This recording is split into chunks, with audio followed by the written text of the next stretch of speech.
tu Sayyidina sebenarnya natijah daripada game tadi sebenarnya adalah untuk melatih orang jadi jahat. Betul. Game Sayyidina adalah melatih orang untuk berfikiran tamak. Saya mesti bankruptkan kawan saya. Main dia tujuan dia untuk apa? Untuk bankruptkan orang. Sebab tu dia main. Kerana nak bagi bankrupt. Siapa bankrupt dulu dia kalah. Siapa paling kaya, jadi kalau dia beli dulu tanah, maka dia akan jadi kaya. Dia akan jadi broker paling besar sekali, dan dia boleh buat hotel, dia boleh buat apa. Lagi banyak hotel letak di situ, dan kalau orang pusing kena kat tempat dia, dia akan jadi cerdik. Dengan perut boroi, dengan apa semua kali tu, macam tu. Dan memang game tu pun gambar depan dia perut boroi. Betul tak? Memang game untuk melahirkan penjahat. Sungguh. Ibu ayah semua jangan anggap benda ni benda biasa. Kita nampak tu lah game je pun.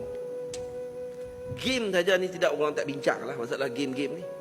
Game ni sebenarnya, kenapa anak-anak muda zaman lah ketika selepas main PUBG, dia cakap benda tak elok. Kerana suasana yang duduk dikelilingi mereka, yang pertama nak bunuh orang.